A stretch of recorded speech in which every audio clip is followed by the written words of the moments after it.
Welcome to Atma Nirvriti, Chapter 3, Drishya Darshanangulude Oru Shodhana, Seeing and Hearing.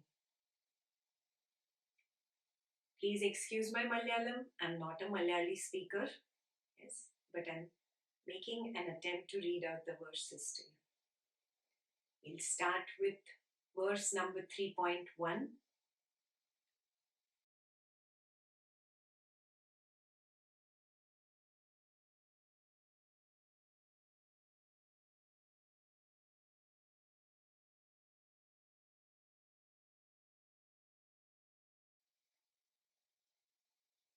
We'll look at it sentence by sentence. Yes, so you have to draw 5 columns. I'll show you my notebook. I'm basically sharing my notes with you. I don't know if you can see them. So I have drawn these 5 columns. It's easier on an A4 notebook or A4 size page. Smaller notebooks, you will be all crammed up.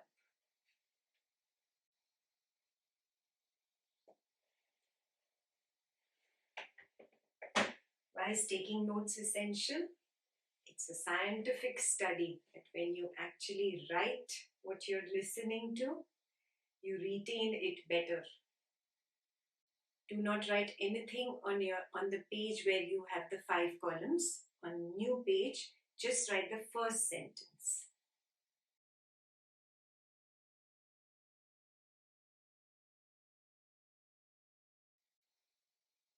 Let's just understand the first line. We will go line by line.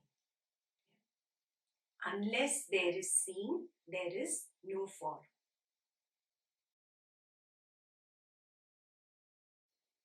Now take your mind back to the time when you were a little baby.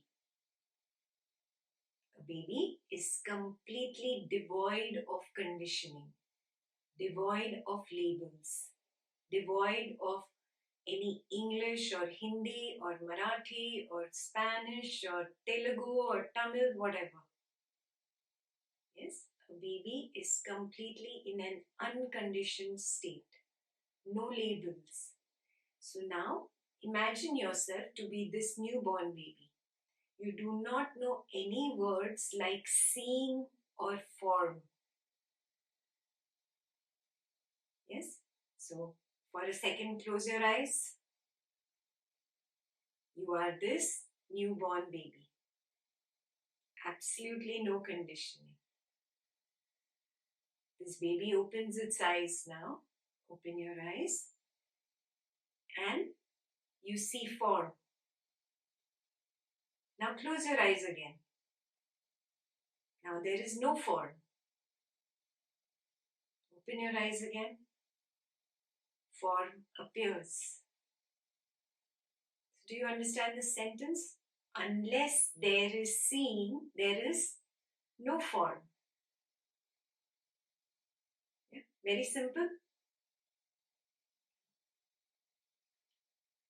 Only when there is seeing, there appears a form. So really look clearly at reality like a baby would look. Does a form come with the label written on it?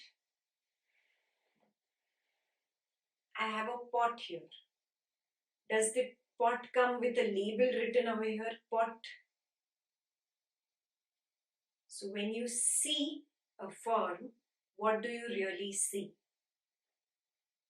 What is the direct visual experience of an unconditioned mind like a baby's mind? What is his direct visual experience? His mind does not say pot. His mind does not say form. Yeah?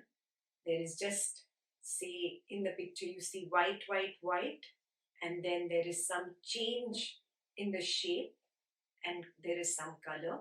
These also I am saying words. He's not thinking color and shape. He's just seeing white, some change, and then again white. Do you see that? Yeah. We may, in retrospect, label what I just saw as shape and color, But baby doesn't even know these words. He just sees a form, but he does not label it as form. So really, form does not come with a label. I have added the label as a part of my conditioning. Yes. Very clear? Second, he says, unless there is seeing, there is no form. That means form and seeing are not different. This cup is not different from seeing. Form is nothing but seeing. You don't really have any proof of a cup here. We've discussed this umpteen number of times now. I have no proof of the independent existence of this cup. Yes. So, right now, with the unconditioned mind, like a baby, seeing and form are not different. Is this super clear?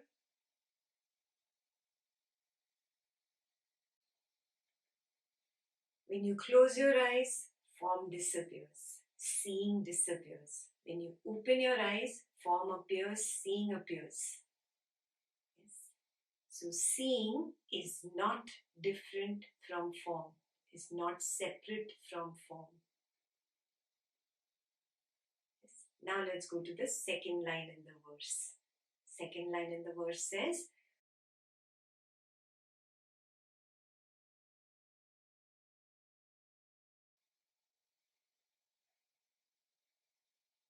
my direct visual experience does not communicate the independent existence of the form, of the spot. It's a pot, okay? My direct visual experience, I'm keeping touch aside, I'm keeping hearing aside, I'm keeping all the other senses aside. Yeah, because right now we've taken the stand as the witness, not as the mind. Just like a baby. Direct visual experience does not communicate to the baby that this has any independent existence. He sees white and then he sees some change in the color and then again there is white. Is this very clear? Yeah. So in direct visual experience, which is devoid of conditioning, I do not have proof of the independent existence of the spot. Yes. Only if you had the proof that the spot has an independent existence, which is independent of seeing, then only you could say that matter exists independently. In my direct experience, I do not have the proof. Now, somebody can say that I can call somebody else and ask, is there a pot here? Yeah, and that person also says, yes, I see a pot. And like that, thousands of people or millions of people can give me the proof that there is a pot. Yeah, this is the logic your mind will come up with. Pay attention to the words. He says, form has no independent existence of seeing. It is not independent of seeing. Yeah, there cannot be a form which is seen and a form which is not seen. I don't have direct proof of form which is not seen. If I keep the same pot in another room, yeah, and ask somebody else to go and see it, yes, it is still a part of his seeing. Form is not independent of seeing. Got it? So even if millions of people see the same form, Form is not independent of seeing. Is this super clear? Which means form and seeing are labels that I have applied. There is no difference between form and seeing. It is simply a label. The moment I took my stand as the mind, got conditioned with all these labels, I have labeled form and labeled seeing. Can I say, okay, now seeing is from here to here, and from here the form begins? You cannot demarcate like that, can you? Yeah, you cannot draw a boundary between this is seeing and this is form. You cannot draw the border and then compare the two. No, you cannot. There is no existence of a form that which happens to be seen and another form that happens to not be seen. It's not possible. Yeah? An unseen form is not experience. Just like an unthought thought cannot be experienced. Therefore, you cannot say with conviction that the kitchen counter in your other room exists right now.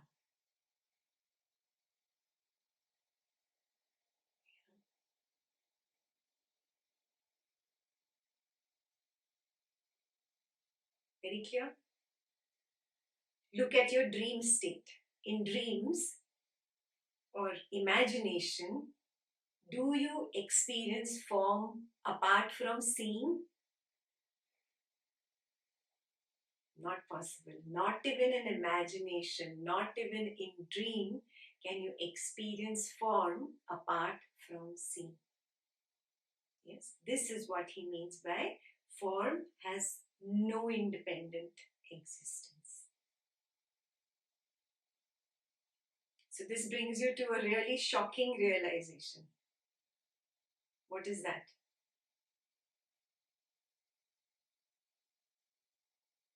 That you actually do not see form. You have just labeled form. Form is equal to seeing. That is why in the third sentence he says, form is seeing itself.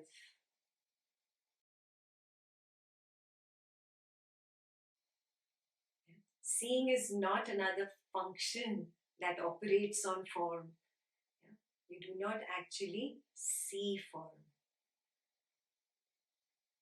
Is this very clear so far? Super clear? Now we go to our table, our 5 columns table.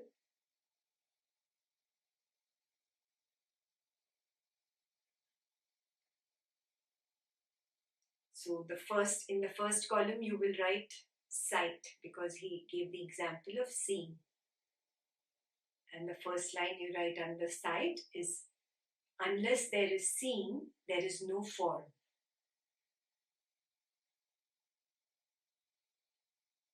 Now in the second column,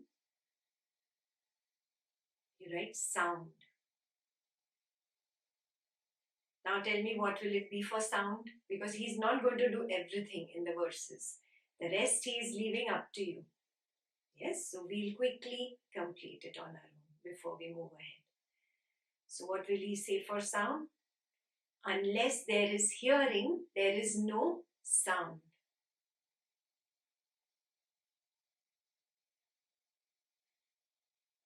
Sound has no independent existence. Independent of what? Of hearing. Yeah? And therefore, sound is hearing itself. Got it? We're just drawing a parallel to the same verse that he gave you on seeing.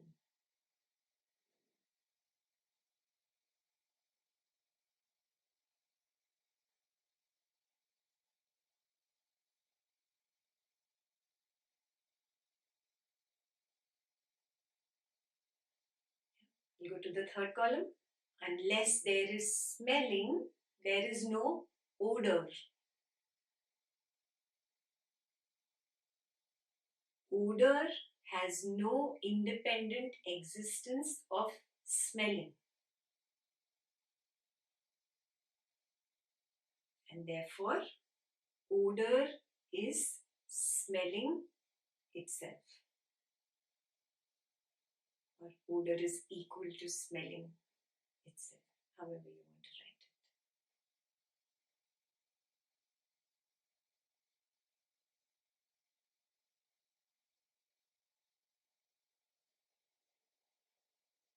it. Good. Can I move ahead to the fourth one? Unless there is tasting, there is no flavor.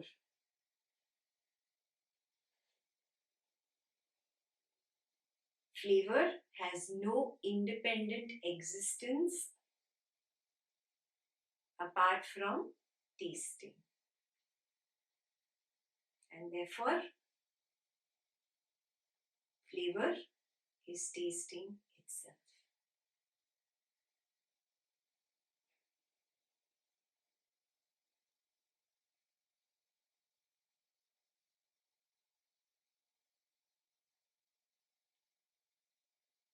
And the fifth one, unless there is touching, there is no sensation.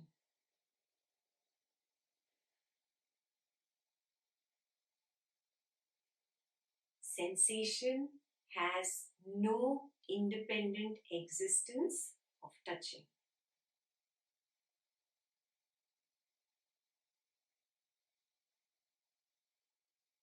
And therefore, touching is sensation. Sensation is touching itself.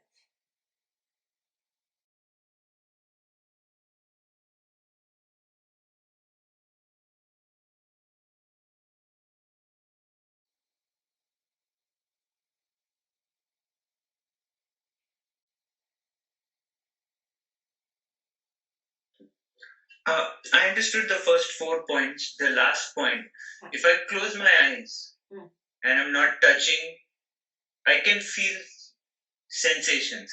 In the body. So can you? In the body. Yes. Yes. Yeah. Can you explain that point, please? Yes. This body is nothing but the faculty of touch. Yes. Because this is the faculty of touch, there are sensations happening. Without that faculty of touch, it was not possible to have any sensations. Body itself is touching. The faculty of touch is equal to touching. Okay, not the conventional touch only. No, yeah, it's not just touching with the fingers, but the entire body. Entire body is touching. So there are all these organs inside. There's fluid running, there is bones, there's flesh. So there is touch with all these organs. The body is considered as a faculty of touch, the entire body. Okay. There's clothes, there is air, there is something or the other on either side of that membrane which gives rise to the sensations. Perfect. Even without clothes for a baby, without spectacles, even in a vacuum, there will still be sensations inside like you experienced in Satipatthana.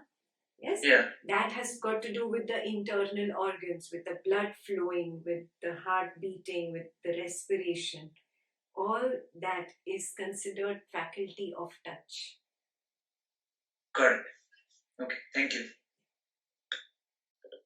Okay. Everybody else good? Can we move ahead?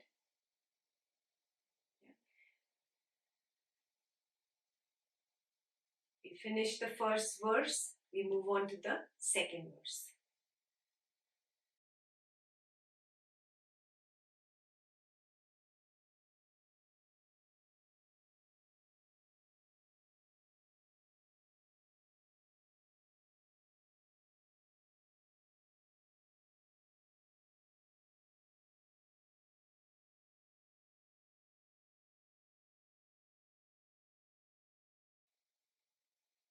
These are nothing but play of words. form is equal to seeing. You yourself wrote it in the first verse. Then how can you see a form? They have to be two separate entities for seeing to see form. But you just equated the two in the first verse. So, now you go back to your table. If form is itself seeing, how can one see a form?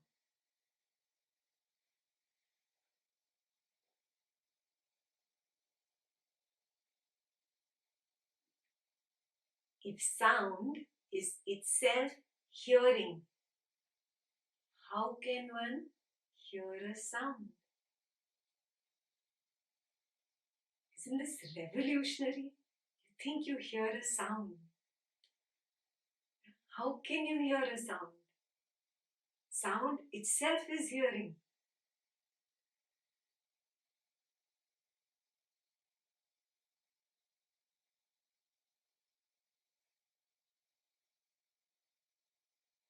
If odor is itself smelling, how can one smell an odor?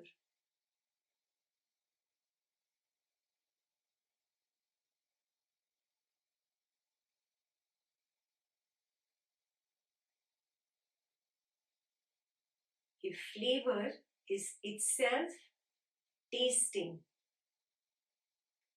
how can one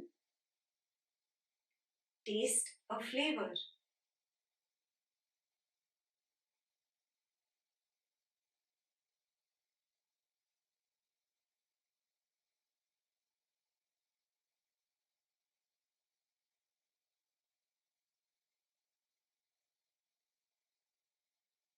And if sensation is itself touching, how can one feel a sensation?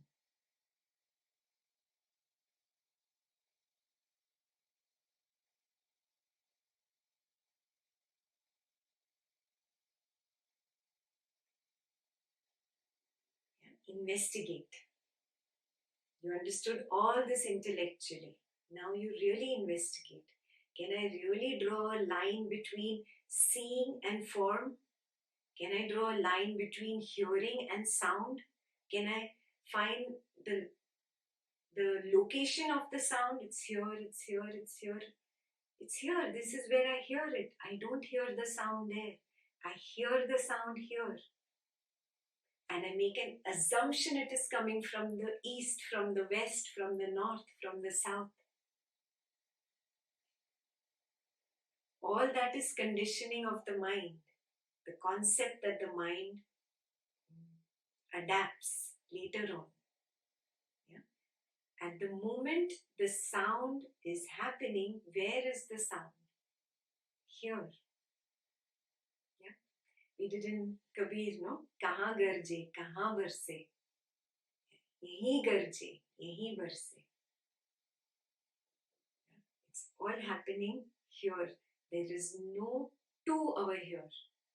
Hearing and sound are not two different things. Hearing is equal to sound. How can one hear a sound? Similarly, the others. You have to do an investigation. Not intellectual. Actually investigate. Can I draw a line between seeing and form? Can I draw a line between tasting and the object, maybe strawberry? Explore it. Yeah. Pick up anything, pick up your pen, touch your book. Can I demarcate a line? Can I draw a line between touching and the sensation of whatever you are holding? The soft touch or the hard touch. All concepts of the mind, all conditioning, all stories. Yes. And that has covered direct experience like a cloud. So, this is homework number 1. investigate each of these 5 senses. I'm going to add more to it, but right now, homework number 1, investigate, self-explore, not intellectualize. You wrote it down already very neatly in your table form. Intellectual part is done. Investigate. Yes. When you investigate, you will understand what he's saying next. He's saying, therefore,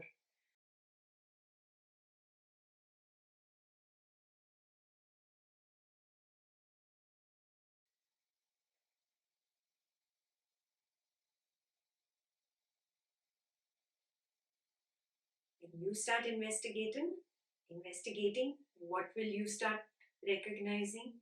Oh, seeing is not separate from the witnessing awareness. I cannot separate the two. I cannot draw a line in between the two, between witnessing and seeing. When seeing is present, it is noted by awareness. When seeing is absent, it is noted by awareness. Can I say that seeing exists separately and awareness exists separately? They cannot exist independently. Yeah? So seeing has no other independent way of being experienced. You have no other access to seeing. Yeah? Because you cannot get in between awareness and seeing. Yeah? You cannot watch them make contact. Okay, they are two. No, they are not. Seeing is not different from witnessing or your awareness.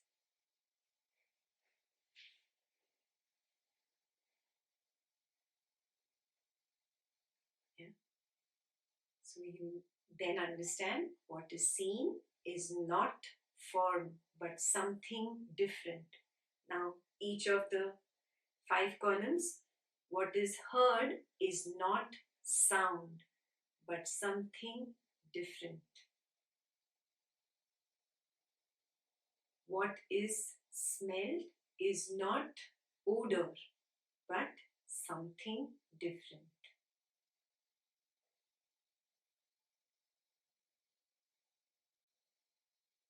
What is touched is not sensation but something different. And what is tasted is not flavor but something different.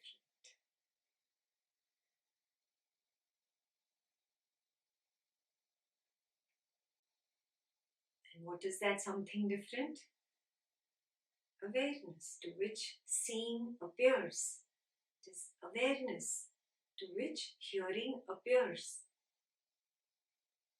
It is awareness to which smelling appears. It is awareness to which tasting appears. And it is awareness to which touching appears.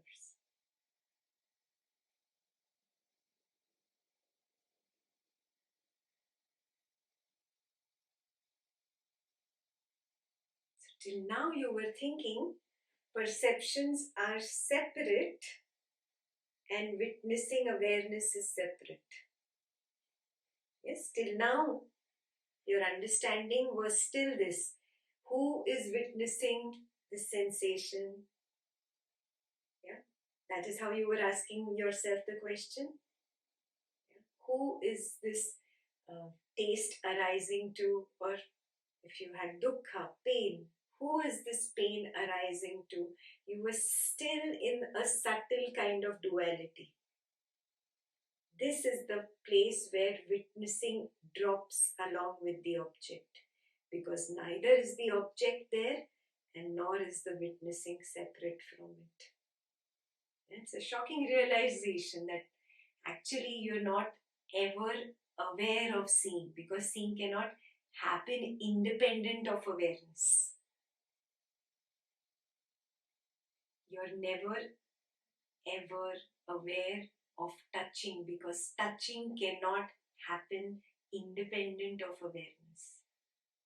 You're never ever aware of hearing, because hearing cannot happen independent of awareness.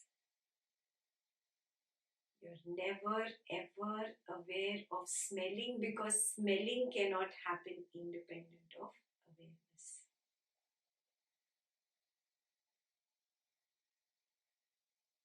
You're never ever aware of tasting because tasting cannot happen independent of awareness.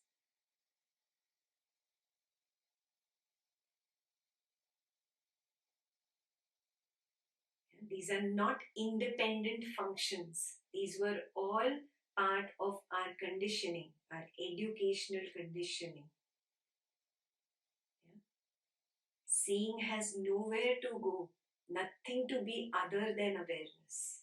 Hearing has nowhere to go, nothing to be other than awareness. Smelling has nowhere to go and nothing to be other than awareness. Tasting has nowhere to go and nothing to be other than awareness.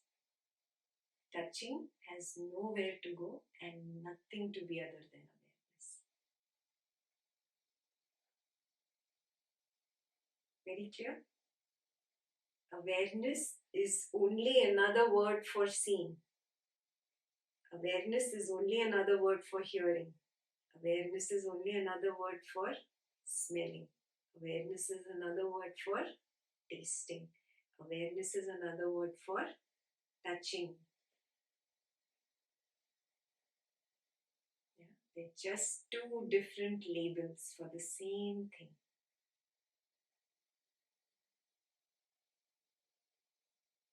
This is the meaning of what is seen is not form but something different.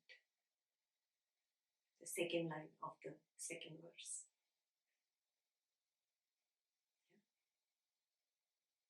So now you can equate it.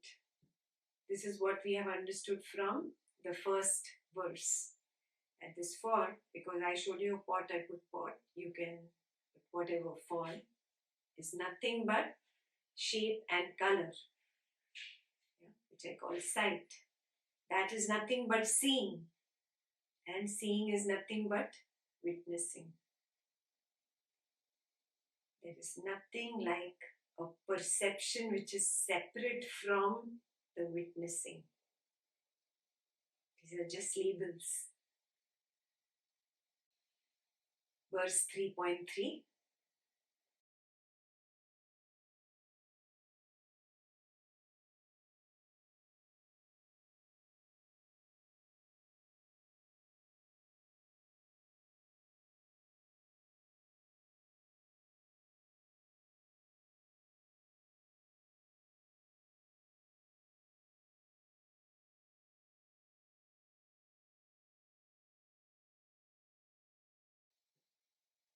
Next is music is not separate from sound. Yeah, sound is not separate from the faculty of hearing. And hearing is not separate from witnessing. Yeah. Perfume or say rose fragrance. It is not separate from odor. Odor is not separate from smelling. Smelling is not separate from witnessing. They are all equal. Sweetness is not different from flavor. Flavor is not different from tasting. Tasting is not different from witnessing. Touch, softness, hardness, pain is not different from sensation. Sensation is not different from the faculty of touching, the faculty of touch, which is not different from witnessing. Here I will add one more. I'm going to add thought. Any analytical conclusion, any logic, any concept, any idea is nothing but a thought. Memory is a thought, imagination is a thought, fantasy is a thought, dream is a thought, everything is a thought. Thought is not different from thinking. The faculty of thinking is not separate from thought. In your direct experience, you cannot say, oh, a thought arose and here it ended and then thinking began. No. Yeah. Examine carefully. Thought is equal to thinking. It is not different. Thinking is not different from witnessing.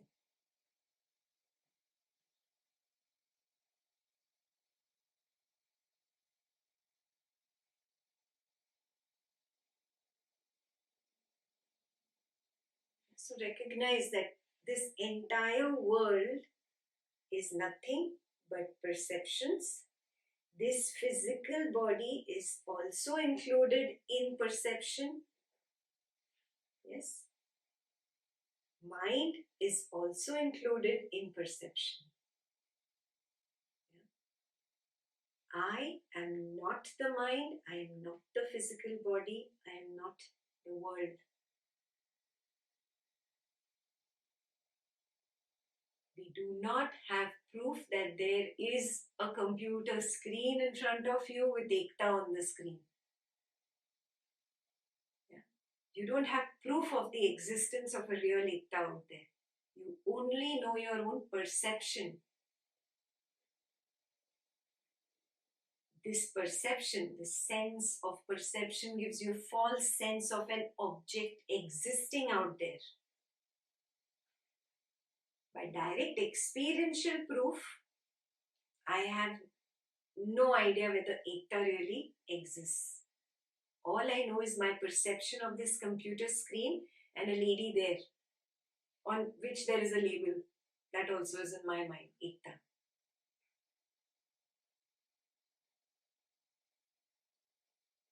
Yeah. Even if you confirm with all the five senses,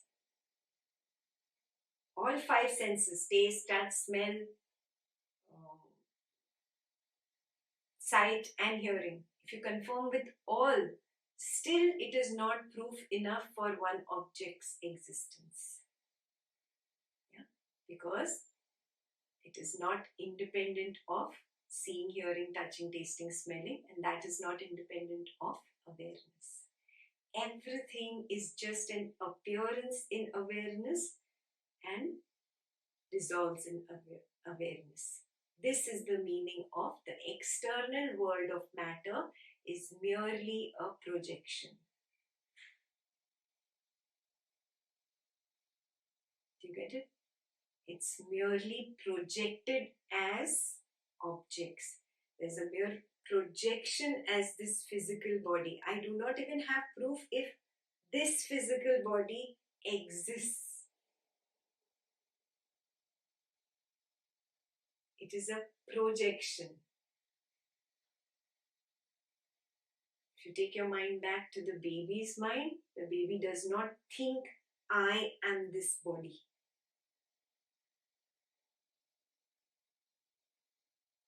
It's all conditioning that has developed. From conditioning, the story has been weaved. From the weaved story, projections happen. I project my own world.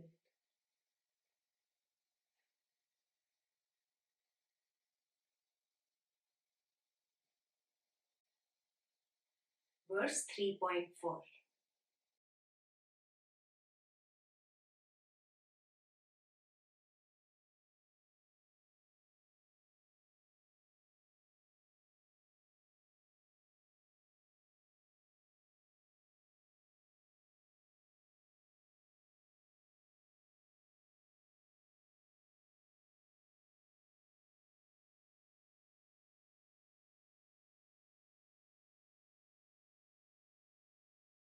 So we already did this.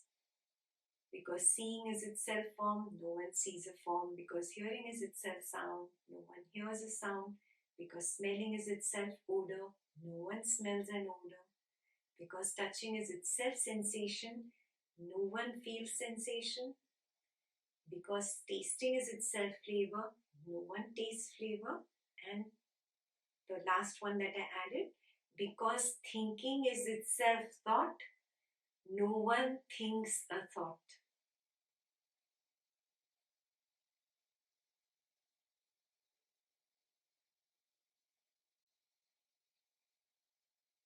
We'll move on to verse 3.5.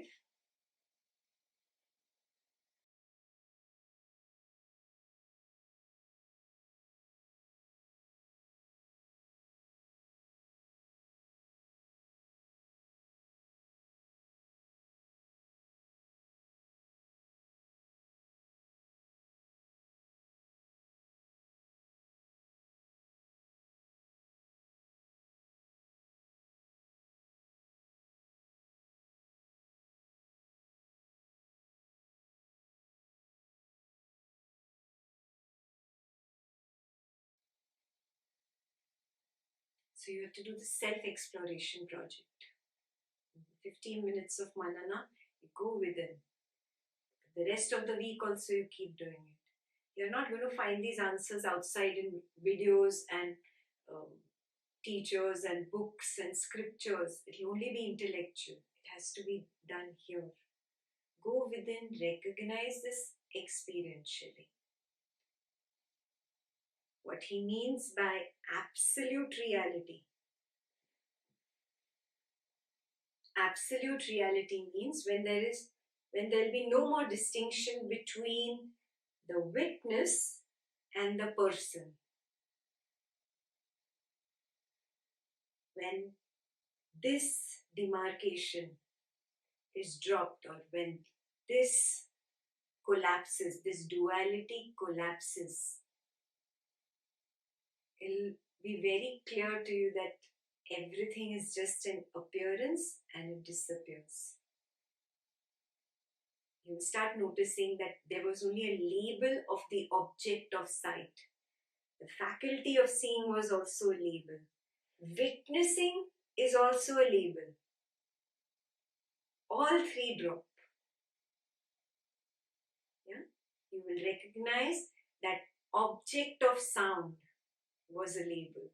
The faculty of hearing that sound was a label that I was carrying. And witnessing the sound was also another label that I was carrying. All three drop.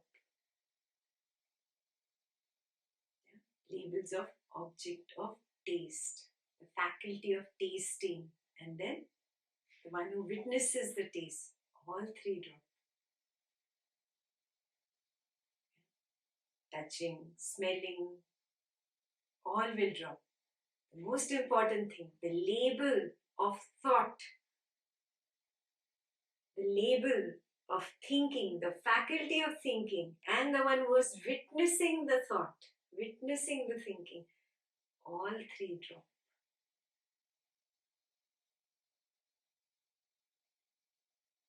The final thing that drops is the label of perception of the world or the body or the mind, the faculty of perception, and the one who was witnessing this perception completely drops. And everything is just happening.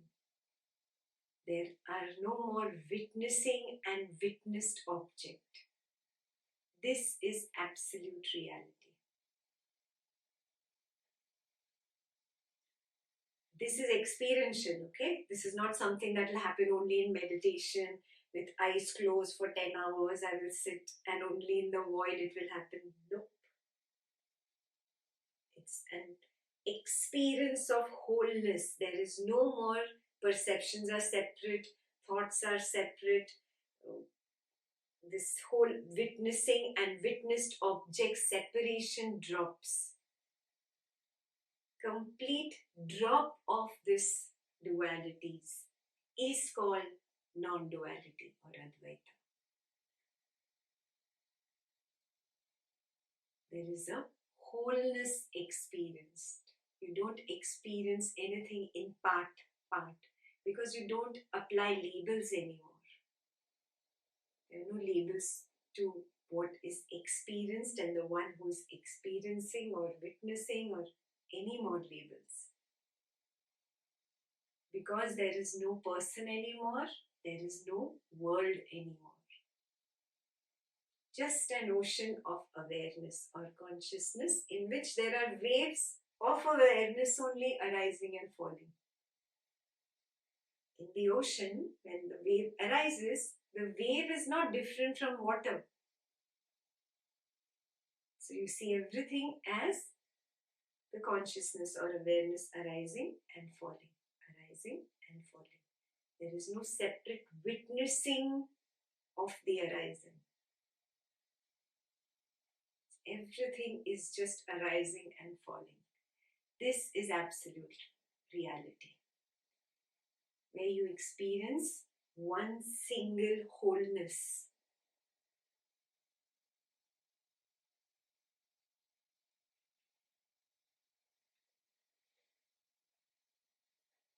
That brings us to the last verse, 3.6.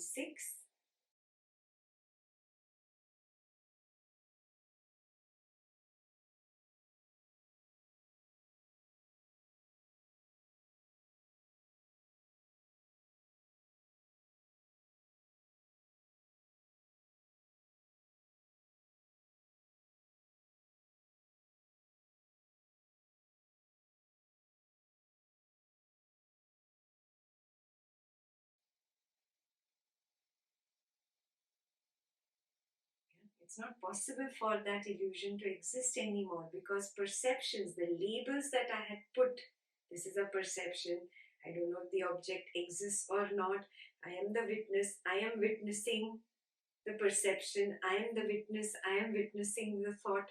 All these were also labels to help you drop the previous labels. When you drop the previous labels and just came to two, now you recognize, oh, it's not even these two. These also drop. That is absolute reality. And there is only consciousness. Brahman Satyam. Jagat Mithya. There is only consciousness. World is an illusion.